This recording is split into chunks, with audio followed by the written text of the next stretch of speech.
বেলাবেলির ঝামেলা ছাড়া অত বেশি পারফেক্ট, অত সুন্দর সবজি পরোটা আর খুব বেশি টেস্টি, যার কোনো সীমা নাই। আর মাংসর লোকে খাইতে তো এটা জাস্ট ওয়াও লাগে। তো বেশি কথা না বাড়াইয়া চলো মূল রেসিপিটা দেখাই কীরকম বানাইছি। তো প্রথমে গীতা করমু, এটা ময়দা লইলিমু পরিমাণ মতো, লইয়ার একটু জোয়াইন আর্ধেক খসলা মারিয়া দিলাম, দিয়া গাজর কুচি, এরপরে পেঁয়াজ কুচি, শিমলা মরিচ কুচি আর একটা ডিম দিয়া আর স্বাদ মতো লবণ দিলাইছি, দিয়া ওটা বালা করিয়া হাত দি মাখিলিম। হাত দি মাখিমু, কিন্তু এটা চামচ দি মাখলে হইতো না, আবার দলা দলা তাকে যেতে পারে। এটা লাগে সুন্দর করি ওটা হাত দি ওরকম খসলাই খসলাই, আর পানি একলগে দেওয়া যাইবাই না। আমি যেরকম কম কম দিছি, একটু একটু করে জল দিছি, ওরকম দিয়া বালা করি হাত দি ওটা মাখিতে লাগবো ওরকম। তো একসময় মাখতে মাখতে মাখতে মাখতে বেশি এই ব্যাটারটা বেশি ঘন রাখা যাইতো না, এটা পাতলা করতে লাগবো। পাতলা করার কারণ হইল গিয়া মানে সবজি যেটা দেওয়া হয়েছে ওটাও তো সিদ্ধ হইতো। তো আমার লাগে একটু একটু গাঢ় হয়ে গেছে ব্যাটারটা, একটু পাতলা করা লাগবো। তো আমি কিতা করছি, আরও একটু জল দিয়া ওটা বালা করে লাড়িয়া সুন্দর একটা পাতলা ব্যাটার বানাই লিছি। এদিকে সেট করাত রাখি দিছি 5 মিনিটর লাগি ব্যাটারটা।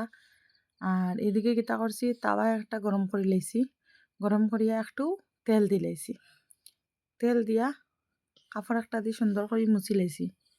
না মুছলে ওইব, এটা ননস্টিক আছে, লাগতো না, তবুও আমি দিলাইছি। দিয়া কিতা করমু, তাওয়ার মাঝে ব্যাটারটা দিমু, দিয়া বালা করি সাইরদার চিত্রাইমু। এবং ফার্স্টটা একটু গাঢ় হয়ে গেছে, এটা আরও একটু পাতলা করার কথা। যত পারো পাতলা করবা, যত পাতলা করবা অত বেশি মজা। ওই দেখো কীরকম একটু গোল্ডেন হওয়ার পরে কিতা করমু, ওটা উল্টাইলিম, উল্টাইয়া ও সাইডও সুন্দর করে বাজিলাম। যখন দ সাইডর মানে খাসা ভাবটা কমি যাইব, মানে একটু ওই যাইব, তখন কিতা করমু, তেল দিলাম। বা কেউ বাটারও দিতে পারবা, ঘিও দিতে পারবা।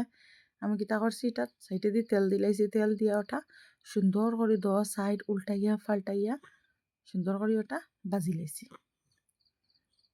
ওই দেখো কীরকম তেল দেওয়ার পরে কীরকম ফুলের।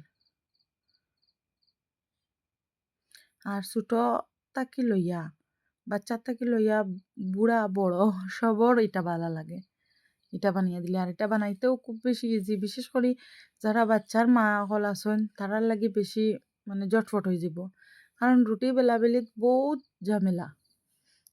এটা লাগে জটফট গুলি লাইলে, জটফট বানাই লাইলে। আমার লাগে তো এটা ইজি লাগে।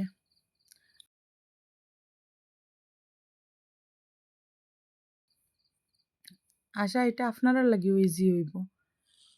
তো আমার একটা বানানি শেষ, তো আমি আর একটা দিলাইছি, দিয়া একটা একটা করে সব ওরকম বানাই নিম।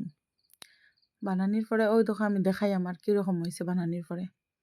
আর এটা মানে সারাদিন সকালে বানাইয়া বিকাল দুপুর রাত জয়টাও বাজক না কেন ওরকম সফট থাকবো, আর হাতর মুঠি থামাই যায়, অত বেশি টেস্টি। আর সবজিও পারফেক্ট পুরো সিদ্ধ হয়েছে।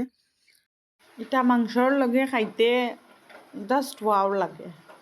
আর এই মাংস রান্নাটার রেসিপিও আমার চ্যানেলে দেওয়া আছে, তো ইচ্ছা করলে দেখতে পারবা। খুব বেশি টেস্টি, যার কোনো সীমা নাই, অত বেশি টেস্টি। আজকের লাগে এখানেও শেষ, দেখা হইব পরবর্তী ভিডিও।